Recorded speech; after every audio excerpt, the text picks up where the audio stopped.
Hello, my dear viewers. Today, Breaking Brain, and next episode with wonderful women. And into the Wild Blue Yonder with Lourdes. Hello, Lourdes. How are you? I'm very good. Thank you for having me on your show. Yeah, I'm really excited because we haven't possibility to talk a long time, but right now we have this wonderful connection again. And my first question, tell us your story from the beginning. All right. So when I was in university in the Philippines, I have my very first mentor, and she's actually my professor in cost accounting. And she's always talked about how beautiful Canada is, how the Canadian accounting system is so organized, and how the Canadians are so kind. And so I think at that time, I was always like, sold, I'm going to Canada. But Okay. it's actually more reason than that. That's the main reason, because I trusted my mentor, but also at the same time, it was actually hard to go into the States. So most of the Filipinos would go everywhere, but land of the milk and honey is US and Canada. And unfortunately, there were a lot of Filipinos before who went to the United States with no visa. Some of them were granted amnesty. But anyway, make the long story short, at the time that I was immigrating, a lot of the Filipinos are having a hard time to get a visa to the United States. And so I thought, well, why go through the hassles of having to apply where the chance is slim of me being admitted? And so I just thought, no, I'll go try Canada, and the rest is history. Okay, thank you. And next question.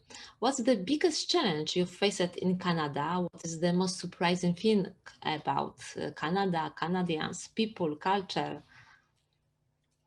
So when I first came to Canada, it was amazing because I found, I guess, coming from a third world country, we were poverty stricken, but just to see how vast um, the land is, the lusciousness of trees. Where I moved is British Columbia, so it's a rainforest, but so everything is green, everything is so spacious.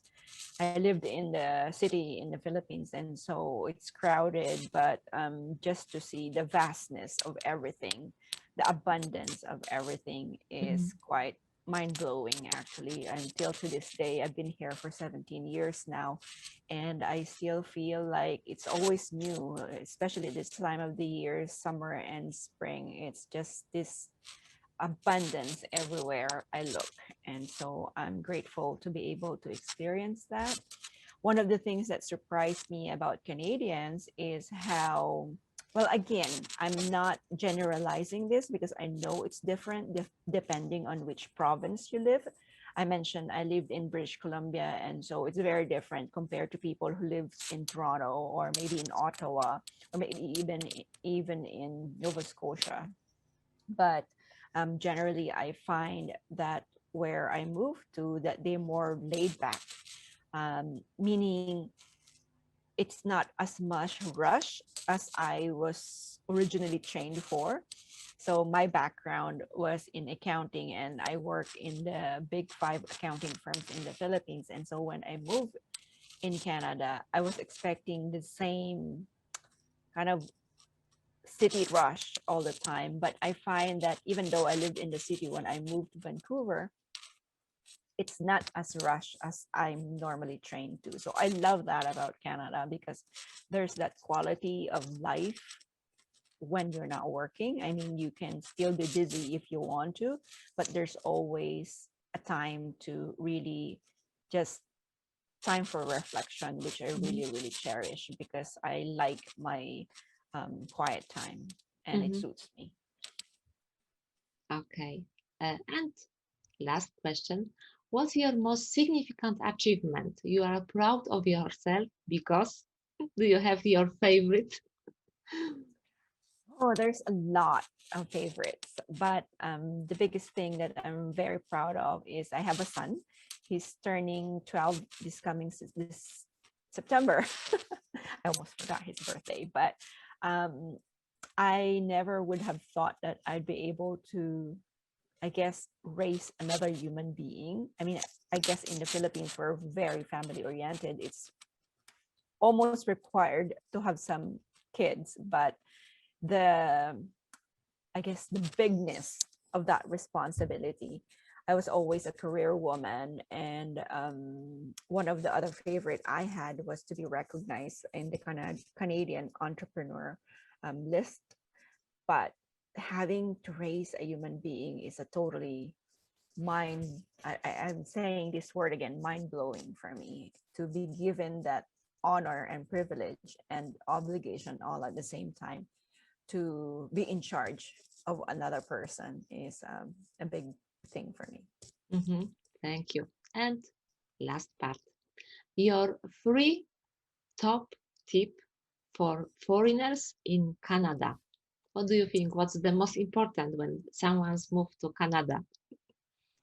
Well, my top three tips for someone who moves to another country, for that matter, would be I call it my three pillars: leadership, partnership, and stewardship. So, leadership to me is doing the right thing when no one's watching.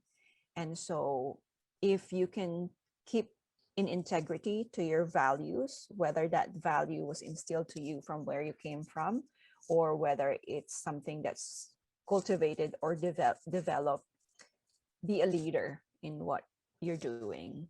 And my second thing is partnership. When I first came to Canada, I've networked a lot. I attended a lot of networking events, meet a lot of people. I was always proactive in knowing to get to know more people. And so that has really served me well. So partnerships is the second tip. And then my last thing is stewardship. And when I say that from the context of how can you have a caretaker mentality, meaning how can you take care of not only the planet, not only the environment, but taking care of your own family. In the Philippines, we have a saying, um, family is the first unit of society. So sometimes people forget that when they're in the environmental vision of bigger, and then they tend to forget that, got to take care of family, and then from there, go expand out.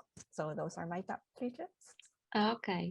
Thank you so much. Thank you for your time and for sharing these wonderful tips and your story for my viewers. And right now it's our viewers because it's our interview. Thank you so much. Take care. Stay safe with your family and all the best for you and for your son and your husband, of course, too. Thanks, Barbara. Talk to you soon. Bye bye. Thank you. Bye.